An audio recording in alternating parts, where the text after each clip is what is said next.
far from you, yet to me you were always so close. I wandered lost in the dark. I closed my eyes to all the signs you put in my way. I walked every day further and further away from you. Ooh, Allah, you brought me home. I thank you with every breath I take. Alhamdulillah, Alhamdulillah, all praises to Allah, all praises to Allah. Alhamdulillah, Alhamdulillah, all praises to Allah, all praises to Allah. I never thought about all the things you have given to me. I never thanked you once. I was too proud to see the truth and prostrate to you, until I took the first step, and that's when you opened the doors for me. Now, Allah, I realize what I was missing by being far from you. Alhamdulillah, Alhamdulillah, all praises to Allah, all praises to Allah. Alhamdulillah, Alhamdulillah, all praises to Allah, all praises to Allah.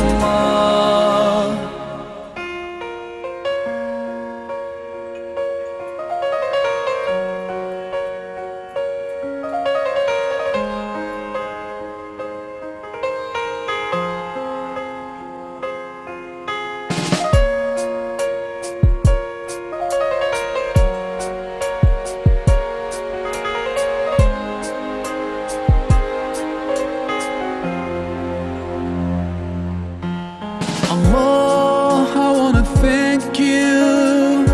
I wanna thank you for all the things that you've done.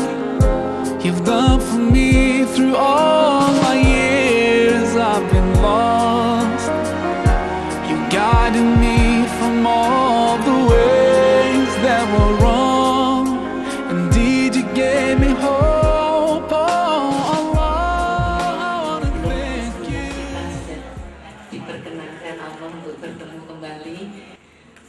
Alhamdulillah, Bapak Ibu yang dimuliakan Allah, ini malam hari ini betul-betul yang dikehendaki Allah untuk memperoleh ilmu yang sangat luar biasa ya Pak.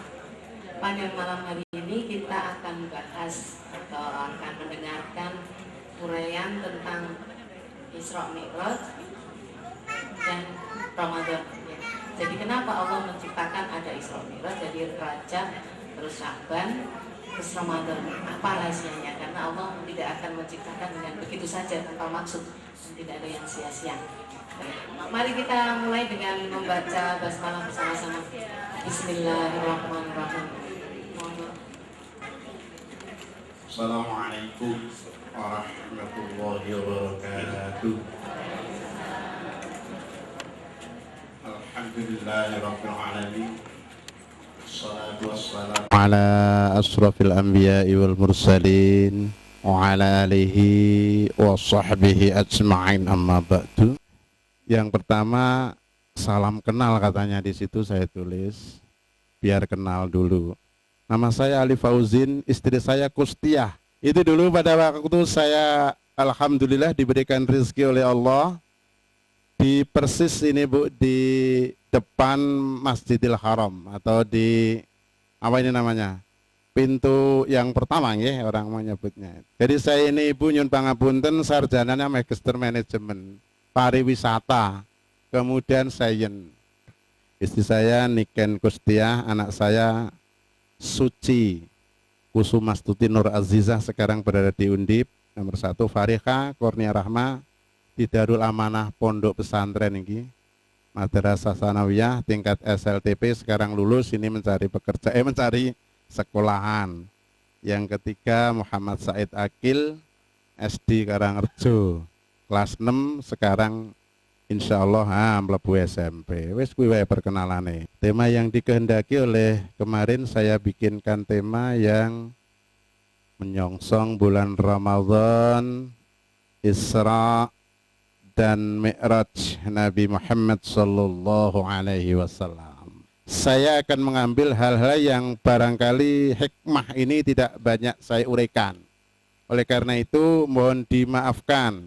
Tapi saya kira kita sudah paham semua. Isra itu apa toh? What is the meaning of Isra? Isra perjalanan. Perjalanan itu perjalanan khusus nih, tidak perjalanan sembarangan orang. Isra itu perjalanan di waktu malam. Siapa yang berjalan dikatakan Isra? Hanya satu manusia itu. Ia adalah Muhammad sallallahu alaihi wasallam. Yang lainnya tidak boleh memakai label ini. Isra itu perjalanan malam hanya Nabi Muhammad dan hanya satu kali dikatakan Isra. Dan perjalanannya dari Masjidil Haram ke Masjidil Aqsa. Nabi sering jalan malam, tetapi tidak menyebutkan beliau nama itu Isra. Karena ini adalah peristiwa penting sekali dan sangat amat penting perjalanan ini. Muhibbah ini adalah perjalanan untuk menuntun manusia, menyelamatkan umatnya. Dari apa? Dari kekufuran, dari kemaksiatan, dari kejahatan, menuju ke jalan yang baik, yakni menuju perubahan. Kalau anak-anak mengatakan perubahan, berubah itu. Jadi berubahlah menjadi Power Ranger. Setelah menyilangkan tangan, mereka akan berubah dengan kekuatan yang luar biasa. Nah, saat sekarang kita ini sedang akan menuju itu. Berubah apa tidak nanti kita ini gitu. Tapi kita menggunakan metode. Metode yang sering dipakai adalah pengajian yang kayak begini. Alhamdulillah kita punya bos yang luar biasa. Makan malam bareng. Itu disangoni snack. Setelah itu nanti apalagi mendapatkan santapan rohani kayak begini. Ini dalam rangka salah satu saja metode untuk berubah. Isra itu adalah perjalanan di waktu malam dari Masjidil Haram ke Masjidil Aqsa. Dan itu hanya Rasul, kita tidak boleh memakai Isra. Pak polisi ini kalau sedang operasi mengendalikan anak buahnya, "Hai, kamu malam ini ayo Isra." Tidak boleh. "Ayo Isra sana, ayo Isra sini." Wah. Perjalanan ini walaupun tugas seberat apapun hanya milik Allah. Karena apa? Milik Rasulullah, karena dia akan melaksanakan perubahan. Nah, kita mulai sebelum Isra itu sebetulnya terjadi apa? Nah, Mi'raj itu naik. Mi'raj itu namanya tangga. Tangga tapi tidak tangga yang sebagaimana kita lewati tadi itu, tapi tangga dari emas yang diturunkan dari surga untuk naiknya Rasulullah SAW dari Baitul Maqdis sampai ke Sidratul Muntaha. Itu namanya Mi'raj.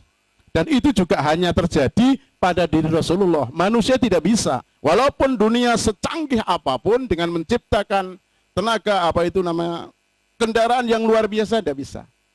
Hanya Rasulullah. Oleh karena itu yang sedang kita agungkan, yang sedang kita puja, yang sedang kita ikuti petunjuk-petunjuknya, jalan menuju kebenaran, ini adalah Rasulullah.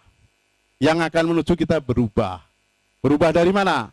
Berubah dari kognitif, ilmu pengetahuan kita. Berubah dari afektif, perasaan kita. Berubah dari perilaku kita, psikomotorik kita. Kita harus berubah itu. Cara berpikir, cara pandang, orang menyebut mindset. Cara pandang kita harus kita rubah. Perasaan kita harus kita rubah. Oleh karena itu mari kita teliti bareng-bareng agar kita mindset kita tidak pernah keliru karena hanya berbuat kebaikan dan hanya mengharap ridha Allah Ta'ala. Bismillahirrahmanirrahim.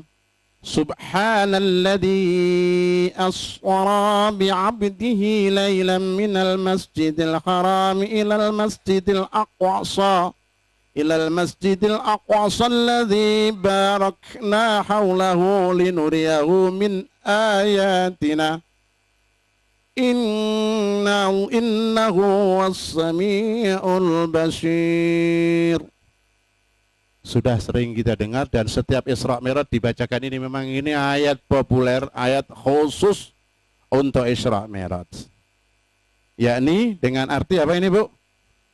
Maha suci Allah subhanalladzi yang telah memperjalankan hambanya pada suatu malam dari Al-Masjidil Haram ke Al-Masjidil Aqsa yang telah kami berkahi sekelilingnya, agar kami perlihatkan kepadanya sebagian dari tanda-tanda besar kebesaran kami. Sungguhnya Dia Allah adalah Maha mendengar lagi Maha mengetahui. Maksud ayat ini, Allah akan menunjukkan kepada Rasulullah di perjalanan mulai dari Masjidil Haram ke Masjidil Aqsa itu ada sesuatu yang aneh-aneh. Sesuatu yang aneh itu adalah sebagai petunjuk, sebagai pertanda kejadian umatnya yang akan terjadi besok. Sudah di planning sejak dulu, dia sudah tahu umatku besok akan kayak begitu toh. Maka kemudian Rasulullah setelah menghadap kepada Allah, turunnya itu kemudian menjadi planning yang harus beliau sampaikan. Perencanaan yang luar biasa yang akan beliau sampaikan kepada umatnya. Karena apa? Beliau sudah ketahui ini. Iya, Rasulullah sallallahu alaihi wasallam mengalami pembedahan dada. Ini kalau saat sekarang orang diceritai kayak begini, anak-anak, remaja, mahasiswa yang ndak gumun. Tapi pada waktu itu kok sudah ada teori kedokteran yang luar biasa kayak begitu. Nggih. Kalau saat sekarang, bisa kecil. Tapi pada waktu itu, sangat-sangat sulit untuk diterima oleh akal. Karena kekuasaan Allah. Iya. Isra Mi'raj itu juga dulu tidak pernah bisa kok diterima oleh akal. Tapi saat sekarang diterima oleh akal. Anak-anak saat sekarang sudah membangun BlackBerry itu. Tadi kita sudah melihat langsung di Masjidil Haram. Saat sekarang yuk kecil toh kalau Allah hanya menciptakan Nabi Muhammad, terlepas ini keyakinan itu Jabariyah ataupun Qadariyah. Maksudnya Isra Mi'raj itu beserta jasad raganya atau hanya rohnya. Ini karena khilafiyah itu ya. Kita sudah yakin betul Allah dan Rasulnya komunikasi itu dalam waktu saat sekarang. Komunikasi dengan Amerika itu kan hanya waktu dalam berapa detik. Jadi seperti orang wiridan itu bisa dilihat, bisa ngomong. Mungkin saat sekarang teori Islam itu sangat canggih dan bisa dibuktikan secara ilmiah saat sekarang. Ini yang dicontohkan. Jadi sebelum Isra, Rasulullah mengalami pembedahan dada. Dulu orang-orang kafir utamanya dia tidak akan yakin, iya dibedah betul Nabi. Dicuci dengan air zam-zam, dibuang ketul hitam, alaqoh itu adalah, kalau kita itu punya semuanya alaqoh, hati yang hitam, yang di situ membisikkan satu bisikan malaikat, satu bisikan setan. Ayo ngaji, enggak usah. Ayo ngaji, enggak usah. Sekarang kuat yang mana antara setan dan malaikat? Itu adalah dibisikan. Rasulullah sudah tidak ada itu karena apa? Dihilangkan. Diisi keimanan, diisi keikhlasan, diisi ketakwaan, sehingga beliau memiliki sifat maksum, tidak punya dosa. Beda dengan kita ini, dosa. Sudah dapat bangun pagi, dia dosa, marah-marah pada anaknya. Bahkan yang kita berbuat salah saja justru menyalahkan orang lain. Itu karena apa? Ya karena ketul hitam ini. Di situ setan selalu dominan terhadap kita. Oleh karena itu, Nabi Muhammad SAW diisi hikmah, ilmu, iman ke dalam dada Rasulullah SAW. Setelah itu didatangkan atau dijahit, kemudian dipatri, didatangkan binatang yang bernama Burak untuk ditunggangi oleh Rasulullah dalam perjalanan luar biasa yang dinamakan Isra tadi. Semasa Isra atau perjalanan dari Masjidil Haram ke Masjidil Aqsa, sepanjang perjalanan Isra itu Rasulullah SAW diiringi atau ditemani oleh malaikat Jibril dan Israfil. Israfil meniup sangkar, wah, bunyinya enggak gitu ya. Semuanya mati. Itu nemani Rasulullah yang meniup sangkala atau bertugas untuk meniup sangkala pada saat hari kiamat. Semua alam dimatikan oleh Israfil. Manusia, alam, binatang, tumbuh-tumbuhan, semuanya. Ini Israfil. Beliau menemani Rasulullah SAW tidak di tempat-tempat tertentu yang mulia dan bersejarah. Rasulullah telah dimohon oleh Jibril supaya berhenti dan bersembahyang, sholat sebanyak 2 rakaat. Antara di tempat-tempat itu diantaranya adalah yang pertama negeri Taibah. Negeri Taibah itu Madinah, Madinatul Munawwarah, tempat di mana Rasulullah SAW nanti akan hijrah. Kemudian di Bukit Tursina. Di Bukit Tursina itu tempatnya Nabi Musa menerima wahyu beserta Nabi siapa? Nabi Harun. Dia menerima di perjanjian lama itu the Ten of Commandment. Wow, kok mudeng men? Kui belajar perbandingan agama. 10 larangan oleh orang-orang tidak boleh di the Ten of Commandment ini. Di Tursina, yang ketiga di Baitul Laham. Baitul Laham itu tempatnya lahirnya Nabi Isa alaihissalam. Orang-orang Nasrani menyebut Bethlehem dan wah sangat rodok ngenyek, kandang wedhus ngono kuwi. Nabi kok lahir nang kandang wedhus ngono kuwi ya kaya pelecehan. Sebetulnya di tempat mulia namanya Baitul Laham, tempat kelahiran, yakni lahirnya Rasulullah Isa alaihissalam. Jadi ini adalah tempat Madinatul Munawwarah, tempatnya Nabi mampir di sana. Dalam perjalanan itu juga baginda Rasulullah SAW menghadapi gangguan jin. Ini menandakan bahwa setiap manusia akan diganggu oleh jin, syaitan. Jadi kita harus hati-hati dan waspada. Setan itu, iblis itu bisa masuk ke dalam aliran darah manusia. Sedangkan kita tidak mengerti. Oleh karena itulah kadangkala kita disuruh agar selalu ingat kepada Allah yang dinamakan zikrullah. Bahkan Al-Ghazali memberikan tuntunan, setiap denyut jantungmu ingatlah, sebutlah nama Allah atau kalimat thayyibah. Denyut jantung, tak tak tak tak, itu semakin banyak kegiatan, maka teori kesehatan atau teori itu akan, denyut jantung akan semakin banyak. Maka semakin banyak kegiatan mestinya semakin banyak menyebut Allah. Tetapi namanya manusia justru semakin banyak kegiatan keduniaan, semakin lupa kepada Allah. Itu yang dinamakan denyut nadi kita tidak pernah disebut nama Allah. Baru saat kita sakit, menderita, sedang ada masalah, menyebut Allah. Tapi malah kegiatan yang menyenangkan, lupa terhadap Allah. Itu karena apa? Di situ ada jin, ada setan yang mengikuti aliran darah kepada manusia. Oleh karena itu Rasulullah diganggu dengan jin itu dan menyaksikan peristiwa-peristiwa simbolik yang amat ajaib. Di antaranya yang sangat terkenal saja, ya, kaum yang sedang bertanam dan terus menuai hasil tanaman mereka. Apabila dituai hasil buah atau tanamannya baru keluar, tumbuh lagi, tumbuh lagi. Begitu indah. Tetapi itu hanya terjadi pada saat Rasulullah Isra Mi'raj. Tetapi oleh Jibril bertanya kepada malaikat, apa itu? Itulah kaummu, umatmu yang suka berjihad, orang yang suka bersedekah, orang yang suka berbuat kebaikan fisabilillah di jalan Allah, maka digandakan dan dilipat gandakanlah pahalanya lipat 700 kali. Tempat yang berbau harum, ini bau apa wahai Jibril? Tanya Rasulullah.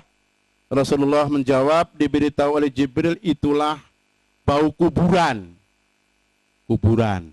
Masyitoh, tukang sisir rambut anak Fir'aun, bersama suaminya dan anak-anaknya, termasuk bayi yang dapat berbicara, untuk menguatkan iman ibunya yang dibunuh oleh Fir'aun karena tetap teguh beriman kepada Allah, tidak mau mengakui Fir'aun itu adalah Tuhan. Ini kisahnya anak-anak, tapi orang tua juga perlu tahu. Karena apa? Untuk menebalkan iman itu.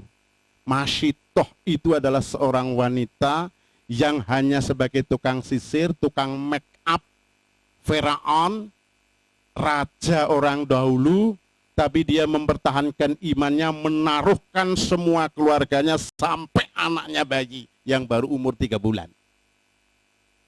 Karena dia yang taat patuh kepada sang juragan, maka diiman-iman Masyitoh itu oleh Firaun. Maka dia diancam, dibunuh dulu suaminya. Bunuh.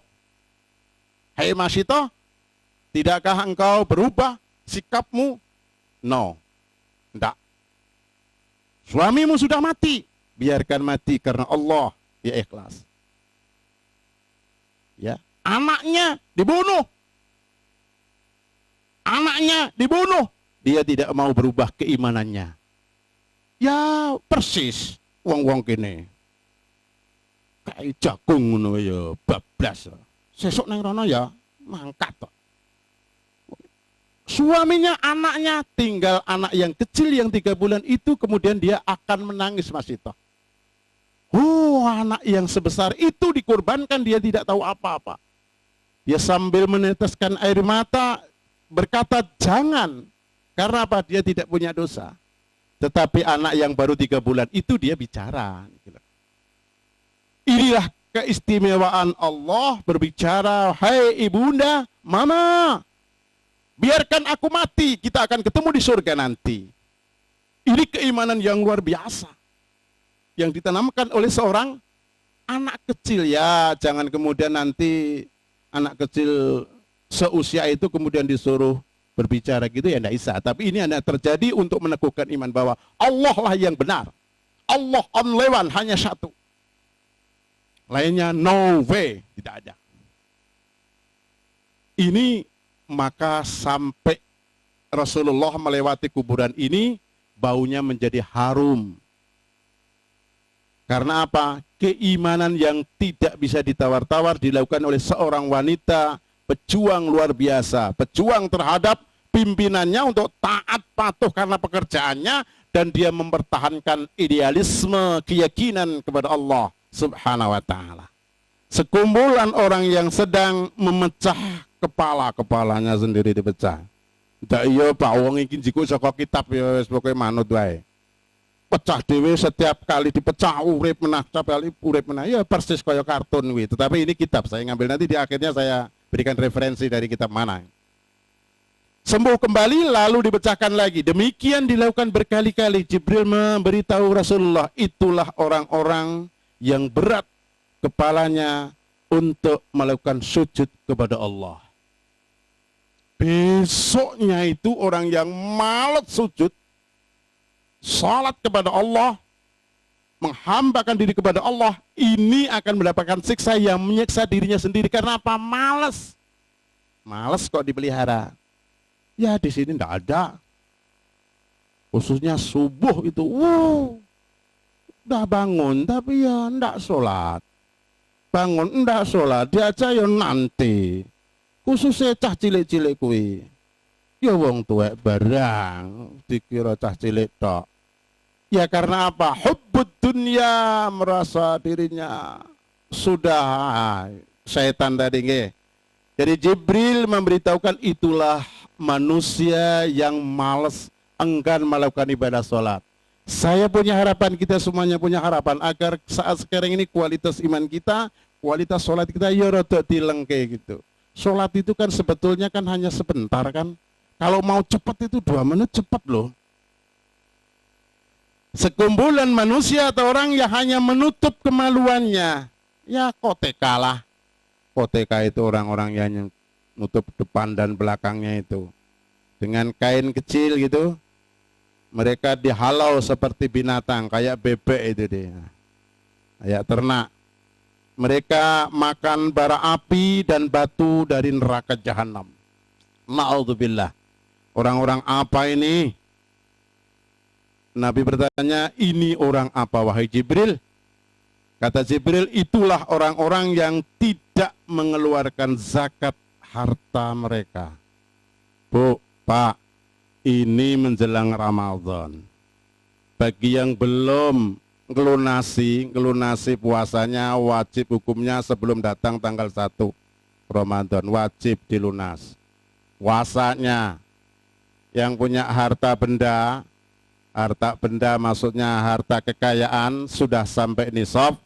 Di bulan menjelang Ramadan ini, mestinya sudah dizakatkan 2,5% zakat. Ini kalau enggak, nah tadi kayak apa ini? Rasulullah mengatakan kayak orang yang telanjang digiring, Masya Allah, ngeri deh. Di dunia kaya raya, di akhirat sengsara. Karena apa? Enggak mau mengeluarkan zakat. Maka mari kita untuk berusaha mengeluarkan zakat, dan itu untuk kepentingan yatim piatu, fakir miskin, sabilillah, dan seterusnya. Satu kaum laki dan perempuan yang memakan daging mentah, yang buru jijik, sedangkan daging masak ada di sisi mereka. Ini orang apa lagi, hai Jibril? Kata Jibril, itulah laki dan perempuan yang melakukan zina, sedangkan lelaki dan perempuan itu masing-masing mempunyai istri dan suami. Maka jangan lakukan itu, hei anak muda. Yang berikutnya, lelaki yang berenang di dalam sungai darah atau kolam darah dan dilontar atau disambit batu. Melihat hal itu, Rasulullah bertanya, dosa apa orang itu wahai saudaraku Jibril? Orang yang berenang di darah. Kata Jibril, itulah orang yang makan riba. Riba tahu nggih? Riba itu nulung tapi mendung. Pinjamnya 1 juta, nanti pulang 1.200.000. Nah itu namanya beda ya. Nanti riba dengan denda ya, atau karena keikhlasan gitu, ada dam, itu tidak masalah. Riba itu karena memaksa, tidak boleh. Kalau kesepakatan menjadi boleh.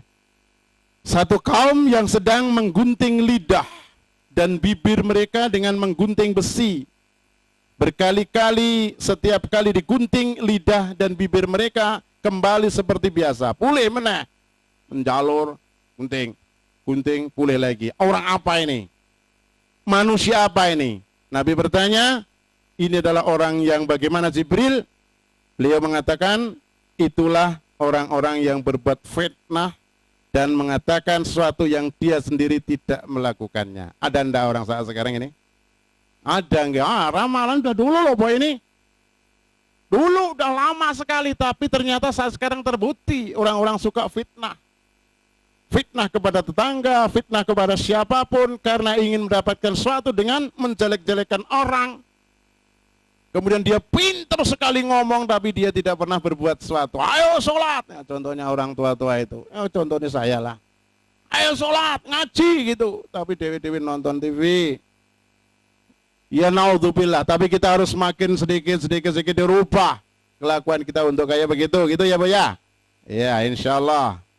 Lalu melihat seorang lelaki yang menghimpun seberkas atau sebongkok kayu dan dia tak kuat memikulnya, tapi dia tambah lagi kayu itu. Rasulullah bertanya, orang aneh ini mengapa wahai Jibril? Orang tidak kuat kok malah ditambah, mestinya dikurangi, kebalikan. Kata Jibril, itulah orang-orang yang tidak menunaikan amanah. tetapi masih menerima amanah lagi. Jabatan ini tidak sukses, diterima gajinya, kasih ini mau. Jabatan terlalu banyak, tetapi dia tidak pernah bertanggung jawab. Naudzubillah.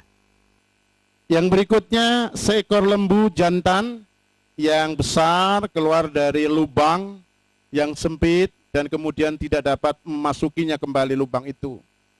Sapi. Nabi bertanya, ini alamat apa wahai Jibril?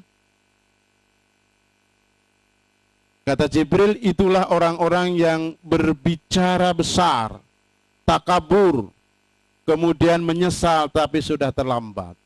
Orang yang sombong. Tapi maksud saya, sapi itu dia bisa berbuat kebaikan untuk manusia, tapi manusia tidak mampu berbuat baik kepada sapi. Sapi itu adalah suri tauladan, tapi sapi bisa menyengsarakan orang. Tapi sapi, daging sapi juga bisa dikorupsi. Ya, Ibu dan Bapak yang saya hormati, adik-adik yang saya cintai, bahwa kita mestinya harus taqarrub kepada Allah, taat kepada Allah. Allah menciptakan sesuatu itu karena sudah dirancang dan di-planning dengan baik. Termasuk al-hayawan. Al-hayawan itu adalah hewan. Dan juga manusia dan juga nabati yang dinamakan tumbuh-tumbuhan. Itu semuanya adalah untuk kepentingan manusia. Tetapi kepentingan manusia itu harus menggunakan aturan dan tuntunan. Tidak sembarangan memberdayakan sapi dengan seenaknya. Misalnya disembelih dengan disiksa. Ini yang tidak boleh. Misalnya tidak dipelihara, tidak diberi makan, walaupun itu barang atau hewan yang barangkali tidak cocok untuk kita, misalnya anjing. Tidak boleh bagi kita menyengsarakan hewan dengan kayak begitu. Seorang perempuan dengan dulang, nampan gitu, yang penuh dengan perhiasan, Rasulullah tidak memedulikannya itu. Cueklah dengan orang yang membawa dulang itu. Wahai Rasulullah, untung engkau tidak memedulikannya. Jibril mengingatkan kayak begitu. Kenapa Jibril? Tanya Rasulullah. Seandainya engkau akan memedulikannya, maka kata Jibril, itulah dunia. Seandainya engkau memberitakan, umatmu akan tidak ada yang kayak begini. Orang yang mau sedekah, orang yang mengumpulkan orang banyak untuk kebaikan, tidak ada. Karena apa? Memikirkan dirinya sendiri. Untuk apa? Hubbud dunya, cinta dunia, takut mati. Sehingga Rasulullah tidak mendulikan. Seandainya Rasulullah memedulikan orang kayak begitu, maka manusia hanya nafsi-nafsi untuk dirinya sendiri, tidak pernah memikirkan lingkungan, tidak memikirkan Allah Subhanahu wa taala. Oleh karena itu mari kita cermati ini, karena ini adalah peringatan Rasulullah agar kita nanti jangan sampai suatu saat nanti kita berbuat yang kayak begitu. Seorang perempuan tua duduk di tengah jalan dan menyuruh Rasulullah berhenti. Hai Rasulullah, tunggu. Tunggu. Tapi Rasulullah tidak menghiraukan. Perempuan tua itu siapa wahai Jibril? Kata Jibril, itulah orang-orang yang mensia-siakan umurnya sampai ia tua tidak mau beribadah. Tukang tongkrong, Bu. Jerang-jereng, nyanyi, tidak ada gunanya. Nyanyi itu kalau dikoordinir di dalam suatu ruangan gitu ya. Di dalam balik kelurahan, balik RW, nyanyi bareng-bareng itu bagus. Tapi kalau nyanyi di pinggir jalan, kemudian sambil minum gitu, mabuk-mabuk, itu yang tidak baik. Ini dia tidak menghiraukan ibadah. Tapi kalau nyanyi di situ ada kalimat-kalimat yang bagus, itu bagus. Tapi manakala ada nyanyi, kemudian dia menghalau orang dan bahkan mengganggu orang, malam-malam kayak begini misalnya, ini tidak boleh. Ini sudah disinyalir oleh Rasulullah pada saat itu. Ada sekarang, ada enggak? Orangnya datang. Enggak datang kan? Iya, karena malam minggu. Enggak mungkin dia karena tongkrong di sana. Seorang perempuan yang bungkuk tidak mampu menahan bungkuknya. Rasulullah bertanya, sesuatu apa ini? Wahai Jibril, kata Jibril, itulah gambaran umur dunia yang sangat tua dan menanti saat hari kiamat. Dunia Rasulullah itu sudah tua. Ini tinggal tunggu hari kiamat. Tetapi jangan kemudian kita menjelang kiamat, yuk kita jual barang-barang Honda. Karena apa? Ada i'mal lidunyaka ka'annaka ta'ishu abadan wa'mal li akhiratika ka'annaka tamutu ghaddan. Carilah dunia seakan-akan akan hidup lama. Manakala kita bekerja, harus etos kerja kita bangkitkan, bekerja untuk mendapatkan dunia banyak. Tapi pada saat bangun di waktu malam, sholat tahajud, sholat wajib, kita seakan-akan mati. Di depan kita seakan-akan ada neraka dan di situ ada syiratul mustaqim. Ya Allah, saya harus lewat itu, ampunilah aku ya Allah. Maka kita harus khusyuk. Di belakang kita ada malaikat yang akan memukul kita untuk menjerumuskan ke dalam neraka pada saat kita sholat. Oleh karena itu seakan-akan menghadap kepada Allah, mohon pengampunan kepada Allah. Itu pada saat kita beribadah. Setibanya di Masjidil Aqsa, Rasulullah turun dari Buraq, kemudian masuk ke dalam masjid dan mengimamkan, menjadi imam sembahyang 2 rakaat dengan segala anbiya. Segala anbiya itu maksudnya para nabi dan para mursalin. Rasulullah SAW merasa dahaga, lalu dibawa Jibril 2 gelas berisi arak dan susu. Kata Jibril, baginda membuat pilihan yang betul. Jika arak itu dipilih, niscaya ramai-ramai umat baginda akan menjadi sesat. Naudzubillah. Ini dulu Rasulullah pada waktu ke Masjidil Aqsa, datang di sini, Isra Mi'raj itu tangganya di sini nih. Naiknya di sini. Cuma di sana memang kadang-kala dia tidak aman. Karena di situ di jalur Gaza itu ada perang, itu seringkali ada perang. Kalau perang sehingga tidak mendapatkan izin para tour leader apa maksudnya untuk ke sana itu tidak bisa. Itu memang hadis mengatakan kayak begitu, diperintahkan untuk datang ketiga masjid, Masjidil Haram, Masjid Nabawi, dan Masjidil Aqsa.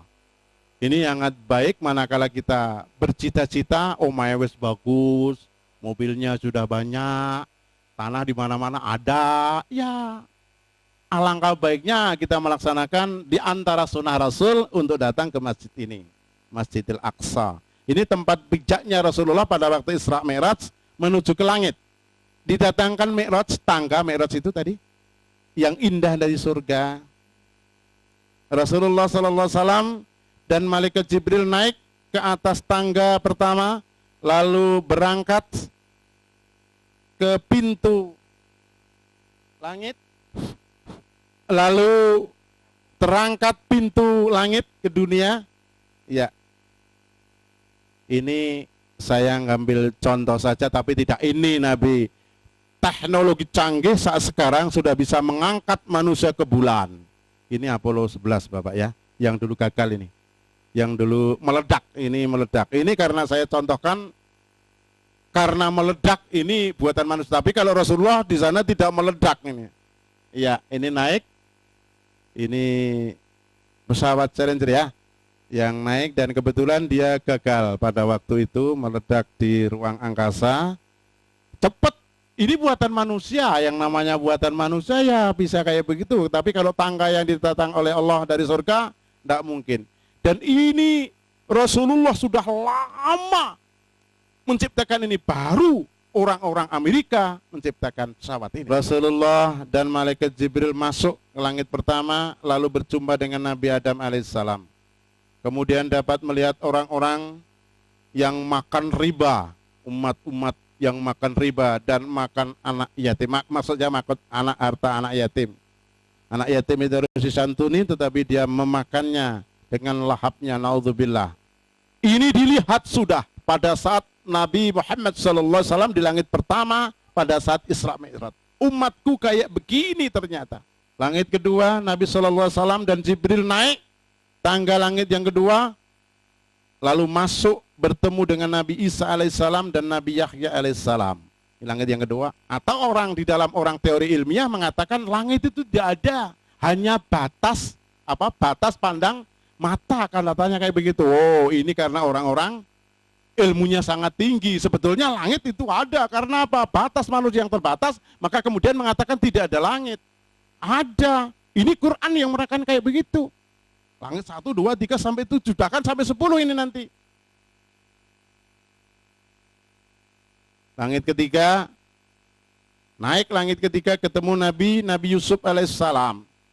Langit keempat naik, ketemu dengan Nabi Idris alaihissalam. Langit kelima ketemu dengan Nabi Harun alaihissalam, kancane Nabi Musa yang tadi, yang dikelilingi oleh kaum Bani Israel, orang-orang Bani Israel. Langit keenam, naik tangga keenam, ketemu dengan nabi-nabi terdahulu, maksudnya 25 nabi sesudahnya. Seterusnya sampai dengan Nabi Musa, ketemu Nabi Musa. Rasulullah mengangkat kepala, disuruh oleh Jibril, angkat kepalamu, tunduk, angkat. Lalu dapat melihat umat sebaginda sendiri yang ramai, termasuk 70.000 orang yang masuk surga tanpa hisab.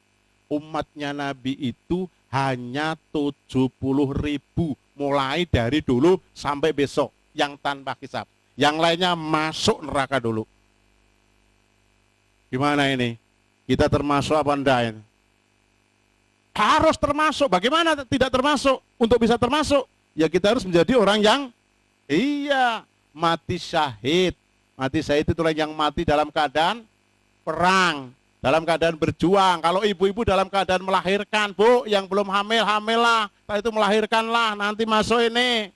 Mati tapi, ya wegah. Tapi kita mesti harus, 70.000 itu belum diketahui siapa. Mungkin diantaranya adalah kita, amin Allahumma, amin gitu, oke. Langit ke-7, naik hingga langit ke-7 dan masuk langit ke-7, lalu bertemu dengan Nabi Ibrahim, Khalilullah, yang sedang bersandar di Baitul Ma'mur. Dihadapi oleh beberapa kaumnya Nabi Ibrahim. Nabi Ibrahim itu seorang rasul yang dungonyo mandi, Bu. Maka dipakai pada saat kita sholat at-tahiyatul itu nggih, sama sholaita ala Ibrahim wa ala ali dan seterusnya itu. Karena apa? Doanya makbul. Tanah yang tandus, kering, luar biasa, tidak bisa digunakan, tidak ada fasilitas apa-apa. Beliau berdoa, ya Allah jadikanlah makmur negeri ini di Mekah itu. Jadilah setiap hari jutaan manusia datang ke situ untuk memberikan apa? Investasi yang luar biasa untuk negeri Arab.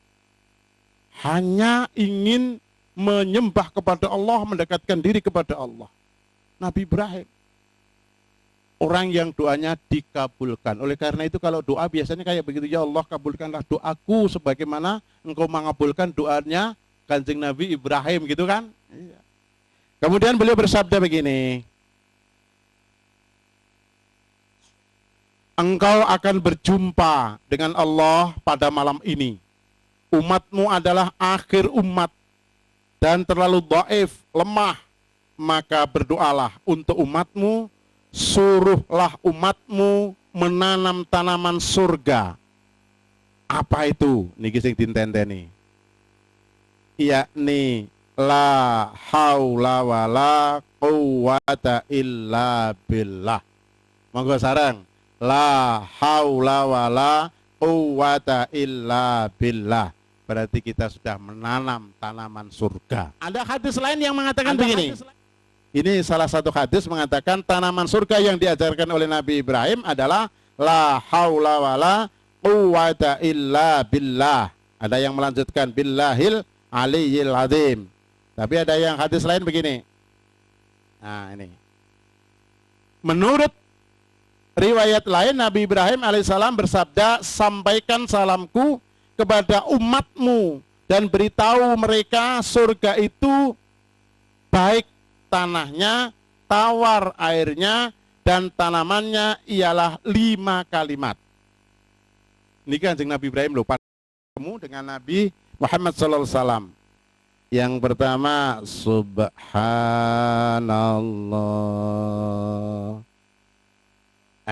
Yang kedua, walhamdulillah.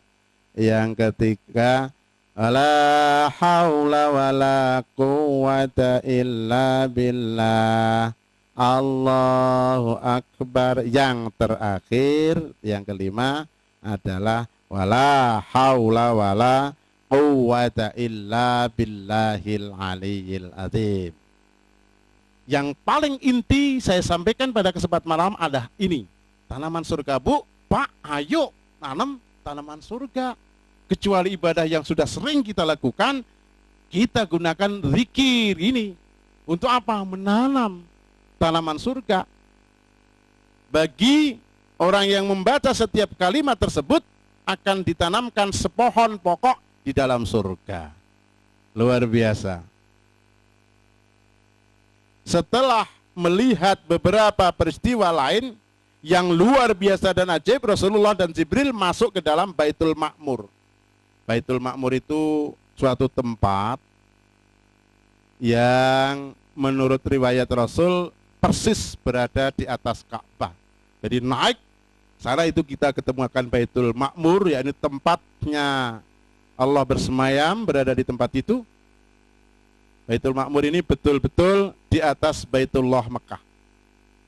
Jadi kalau kita sedang munajat di sekitar Ka'bah, atau kita sedang sholat seakan berada dekat dengan Ka'bah, itu membayangkan bahwa Allah berada di singgasana di atas Baitul Ma'mur, itu kayak begitu. Orang ada yang mengatakan sholat khusyuk itu manakala sholatnya seperti tadi yang saya katakan, di depannya seakan-akan ada neraka jahanam dan kita harus lewat Siratul Mustaqim, kita akan menangis betul pada saat sholat. Di atas kita ada malaikat Israel yang akan mencabut nyawa kita, di kanan kiri kita ada malaikat, dan seterusnya kita menghadap kepada Allah. Itu seakan-akan kita khusyuk di dalam melakukan ibadah sholat. Yang kedua tadi ini, seakan-akan berada di Ka'bah, dan di atas Ka'bah di sana adalah langsung ketemu Allah yang dinamakan Baitul Ma'mur. Disebut Sidratul Muntaha. Rasulullah SAW menyaksikan berbagai keajaiban di tempat itu. Sungai air yang tidak berubah, sungai susu, sungai madu lebah. Kalau di sini dipalsukan dengan gula Jawa, di sana murni. Oleh karena itu kita berjuang untuk menuju ke sana, gitu ya Bu ya. Sana mana tuh ini? Oh iya, surga. Buah-buahan, daun-daun, batang, dahannya berubah-ubah warna. Setiap detik, menit, klip-klip sekarang sudah ditiru. Ini ayat Al-Quran. Sulit bayangkan, ya ibadah terus, taat pada Allah, nanti ketemu. Pasti, unggas dari mas. Semua keindahan itu tidak tergambarkan oleh manusia, itu kata Rasulullah SAW. Baginda Rasulullah dapat menyaksikan sungai Al-Kausar yang terus masuk ke dalam ke surga. Baginda masuk ke surga dan seterusnya melihat neraka beserta dengan malaikat Malik penunggunya yang sangat sangar. Tangga ke-9 di sini di Sidratul Muntaha, Rasulullah masuk ke dalam nur dan naik ke mustawa sampai kepada Syarirul Aqlam. Lalu dapat melihat seorang lelaki yang gaib, yang hilang di dalam nur arsy itu. Apa itu? Yaitu lelaki yang di dunia yang lidahnya sering basah karena zikir, masuk ke dalam nur. Subhanallah. Di sana sulit kita membayangkan ada manusia yang luar biasa, seorang lelaki yang bibirnya basah karena zikir. Ini sangat penting, saya kira mungkin tema-tema kemarin pernah ditemukan kepada kita. Birrul walidain, kepada ibu dan bapak tidak boleh satu kata pun menyakitkan. Hus atau itu tidak boleh, apalagi sampai mengatakan bapakku kaya teka, itu tidak boleh. Sangat dosa besar, namanya birrul walidain. Yang ke-10, Rasulullah lalu dapat menyaksikan Allah Subhanahu wa ta'ala dengan mata kepalanya beliau. Lantas sujudlah Rasulullah, yang seringkali kita dalam sujud, seringkali di dalam penjelasan dikatakan, mengatakan apa Bu? Sujudnya ini? Sujudnya Rasulullah, iya, tasawuf itu loh Bu. At-tahiyyatul mubarakatus sholawatut thayyibatulillah.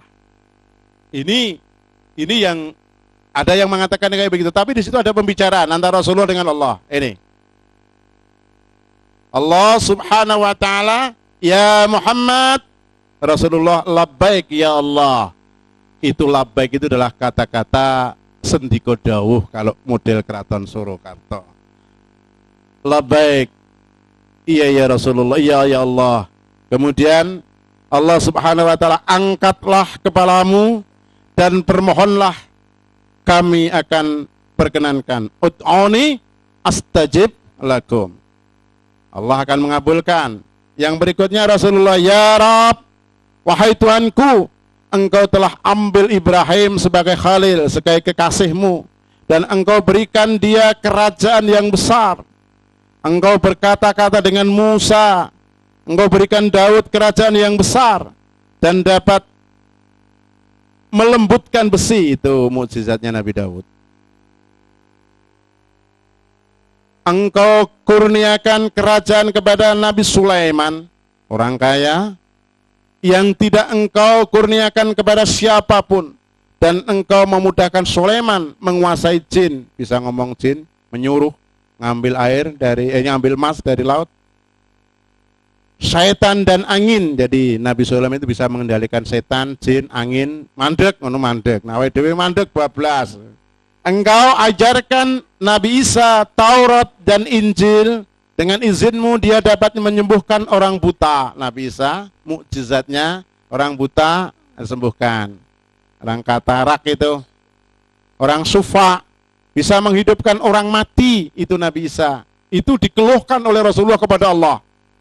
Engkau lindungi dia dan ibunya daripada syaitan.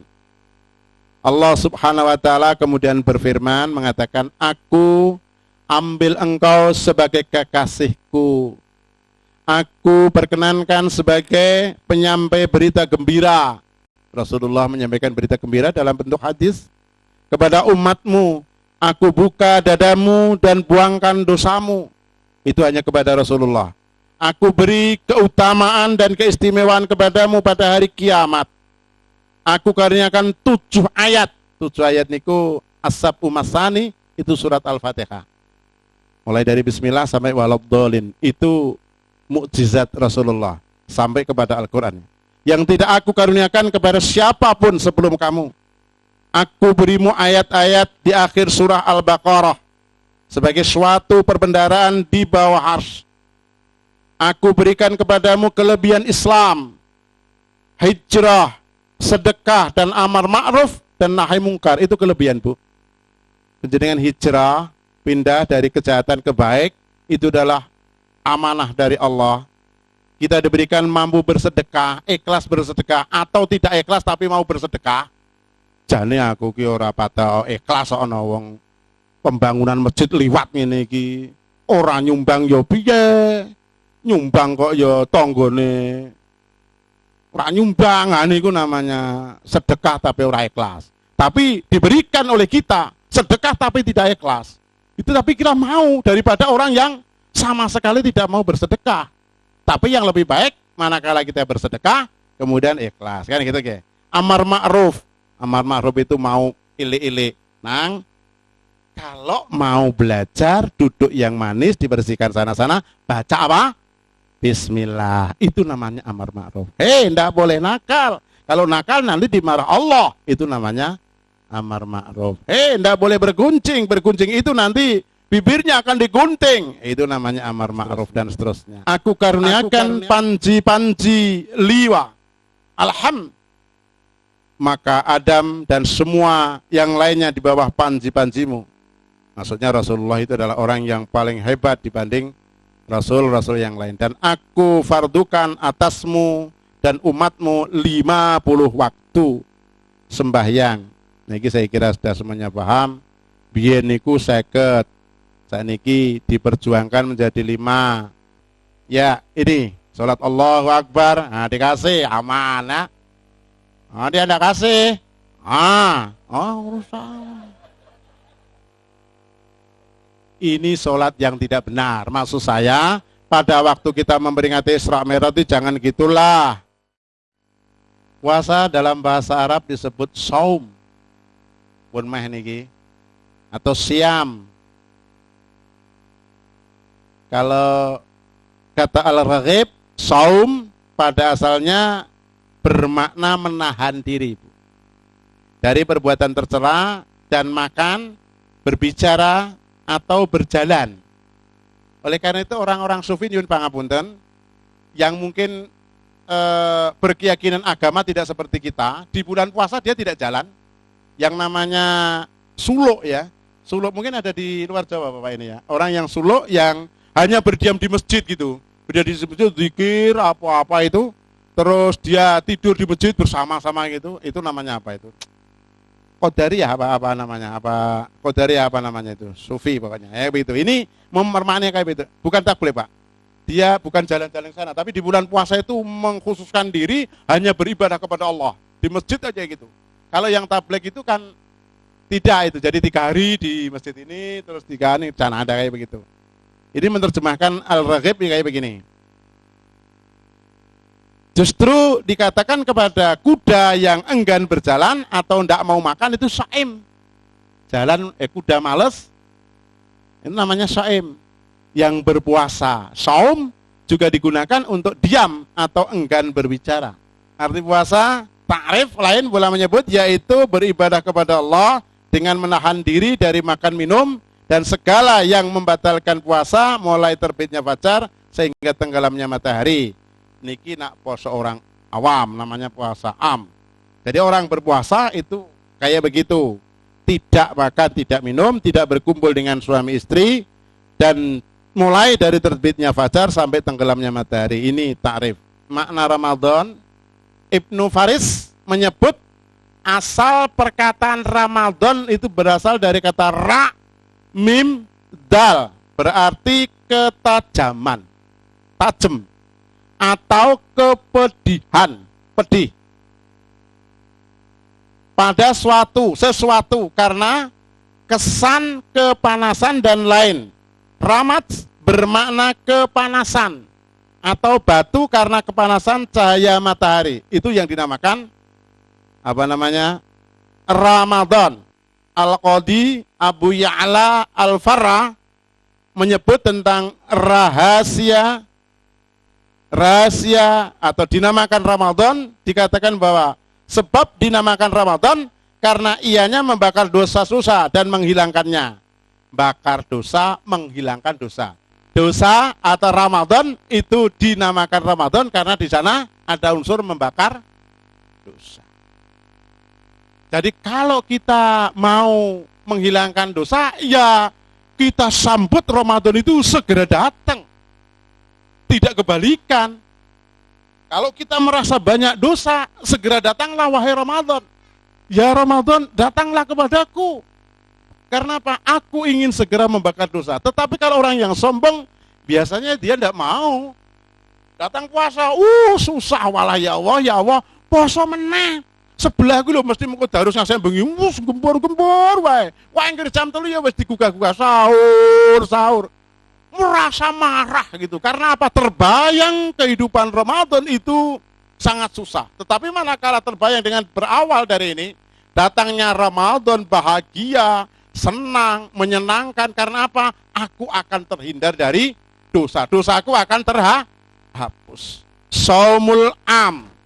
Nanti pada saat kita sudah datang di bulan Ramadan, akan ada 3 tingkatan Ramadan.